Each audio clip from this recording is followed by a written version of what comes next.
Welcome to the U.S. latest news channel. Watch the video to the end to find out the current and breaking news about the Russian war in Ukraine. 3 months have passed since the start of the war and the government still has not declared victory. Families with married or children are missing soldiers, and families are missing soldiers. These people no longer have any legal aid. On the 171st day of the Russian-Ukrainian war, the Russian ship was detonated by mines. The type and purpose of the damaged ship could not be determined with certainty. There are numerous floating mines in the Black Sea, presumed to have been planted by Ukraine. It strengthened the claim that Russian ships were destroyed by Ukrainian reporters due to the restriction of access to the southern region of Ukraine of the sinking boat reported by the Ukrainian government. The ship was heavily damaged by the detonation of active mines. The number of active mines on the sea is huge, and there is no official statement about them yet.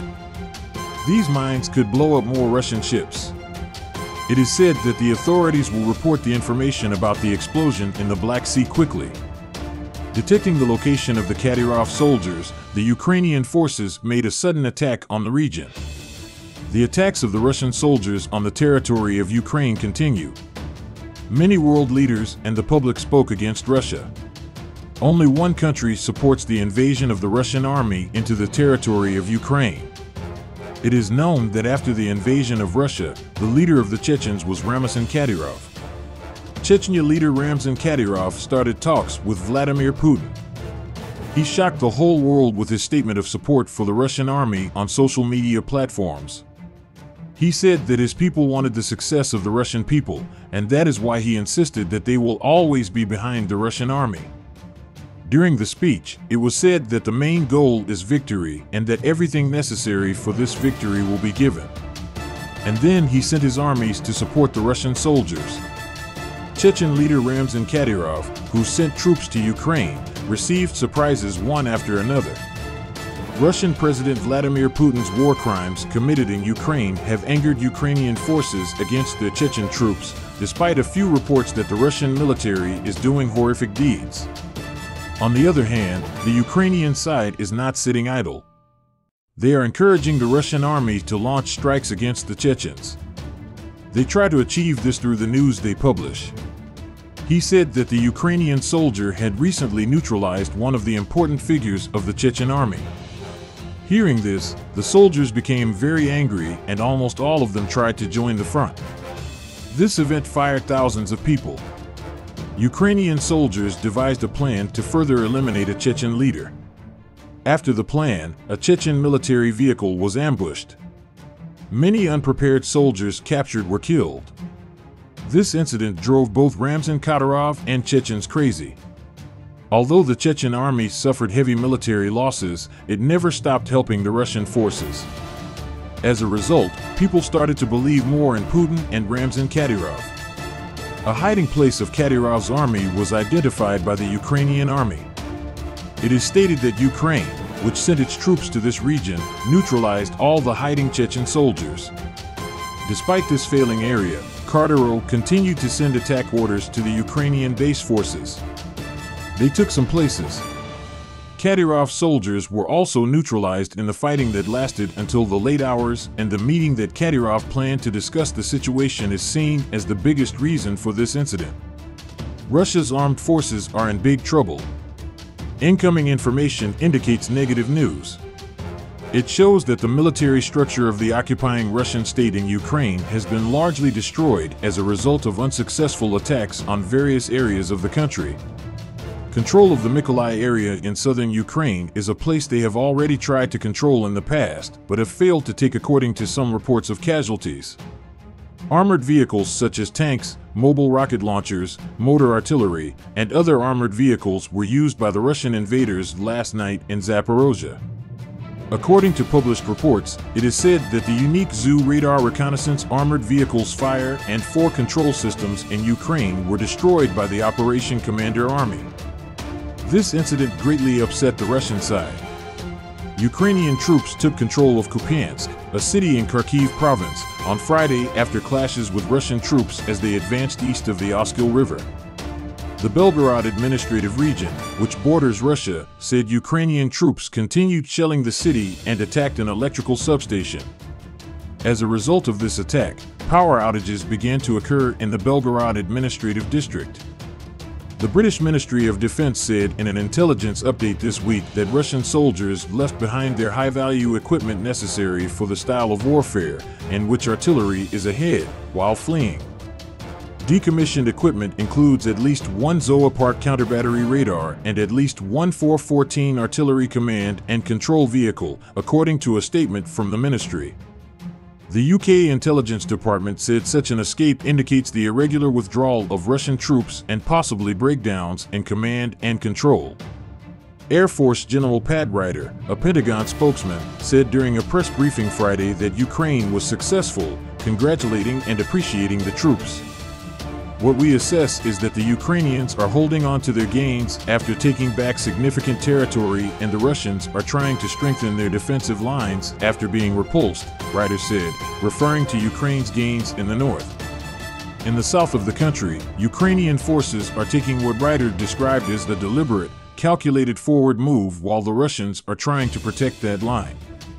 Ukrainian forces struck Russia's administrative center in Kherson on Friday, possibly using high-mobility artillery rocket systems, or HIMARS, provided by the United States. Russian President Vladimir Putin said on Friday he remained committed to the war effort and focused on the Kremlin's main goal of liberation of the entire Donbas territory in eastern Ukraine. According to a recent poll, more than 81% of Russians said they trust Russian President Vladimir Putin, despite the recent setbacks in his military's invasion of Ukraine. Russian state media outlet TASS reported on Friday that trust in the Russian leader has increased by more than 1 percentage point since last week, at 81.5%, and approval of his work is now more than 78%. However, there are strong doubts about the quality of polls in Russia.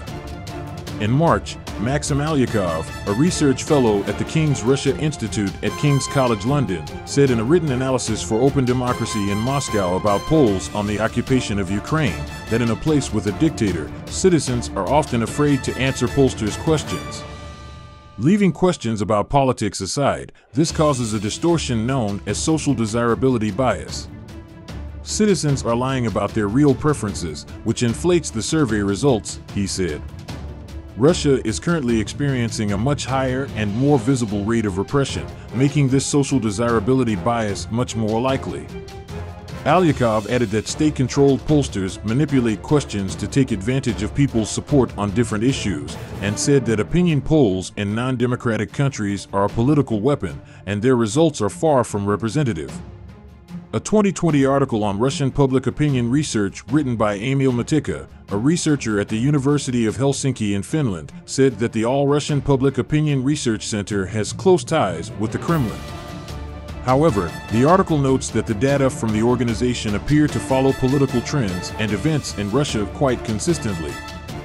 This suggests that the probability that these numbers were simply created out of nothing is low. The Kremlin's reportedly high approval rating comes despite the fact that Russia's military has seen huge losses in its ongoing conflict with Ukraine. In recent days, the Ukrainians have retaken more than 1,100 square miles of territory that Russia previously occupied in the northeastern and southern region of the country. A 2020 article on Russian public opinion research written by Emil Matika, a researcher at the University of Helsinki in Finland, said that the All-Russian Public Opinion Research Center has close ties with the Kremlin.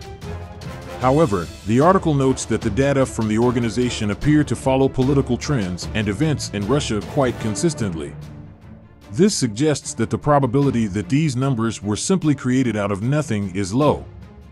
The Kremlin's reportedly high approval rating comes despite the fact that Russia's military has seen huge losses in its ongoing conflict with Ukraine. In recent days, the Ukrainians have retaken more than 1,100 square miles of territory that Russia previously occupied in the northeastern and southern region of the country. The Russian retreat after the Crimea counteroffensive has focused attention both in Moscow and in Western capitals on what Vladimir Putin will do next to replenish his depleted forces. Ukraine. during the war estimate that more than 50,000 Russian soldiers have died, and the other figures are much lower, although the Kremlin, including the recruitment of soldiers from prisons and homeless shelters, had to find new ways to refresh the troops. Ukraine's counter-aggressive pro-Kremlin bloggers and some television pundits have stepped up their calls for mobilization that will force Russian citizens to fight.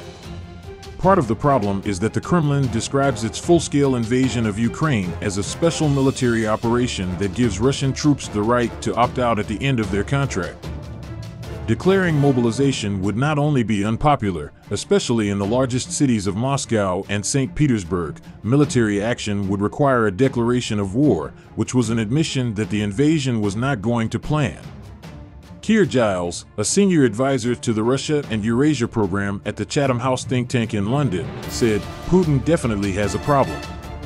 This is one of the rare occasions when they have backed themselves into a corner in terms of propaganda presentation," he said. "If you frame it as a special military operation and then say, 'We're actually at war,' and really take action, that in itself is an admission of failure, which is something they haven't done," he said. "It doesn't matter how you package why there was a failure, it's still an unexplained mishap," he said. "For the first time they would have to say we're not winning. This does not mean that they cannot secretly carry out a partial mobilization," Giles said, referring to the fact that the Kremlin calls up reservists with certain degrees of service obligations. Somehow it's already happening. If you look at people who have been called up from other branches of service and taken to the front who are not suitable for their specialties, this is a kind of veiled mobilization, he added. "We can expect to go on." The U.S. think tank, the Institute for the Study of War, ISW, said on Thursday that Russia responded to the defeat around the Kharkiv Oblast by doubling down on crypto mobilization instead of setting conditions for general mobilization. Chechen leader Ramzan Kadyrov called on all federal subjects to start self-mobilization and not wait for the Kremlin to declare martial law, the statement said.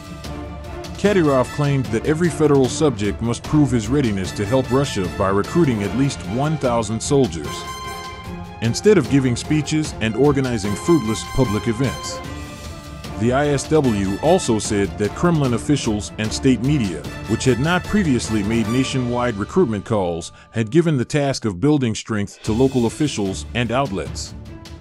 Deck Friday, meanwhile, Britain's Ministry of Defense said the Wagner Group, a Kremlin-linked Russian private military company, has been trying to recruit Russian convicts since at least July.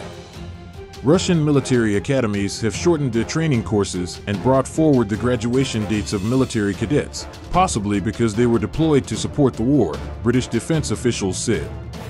According to the General Staff of the Armed Forces of Ukraine, Russia has even begun to receive sick and wounded soldiers from hospitals to compensate for its losses.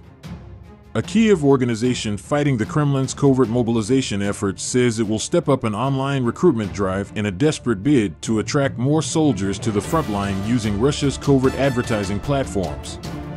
The Ukrainian Victims of War Foundation has been active since the beginning of the war, in particular Headhunted.ru, Avito.ru, and Superjob.ru. He said that more than 50,000 Russians have been deployed to Ukraine after being recruited through it. He took the figure, analyzing vacancy opinions, applications, and job offers. He is concerned that the Russian government, facing a manpower crisis following Ukraine's gains in the counteroffensive, will seek to nationalize online services that would have tens of millions of viewers to support the war effort. If they do this, they can be used to increase and accelerate recruitment, he said, and they are trying to monopolize this industry. "I think he's one of the threats we have right now." Mukin said that the analysis conducted by his foundation highlights shadow mobilization, in which there are 142 different recruiters for military vacancies, in most cases the military units themselves. Online classified ads for soldiers appear on websites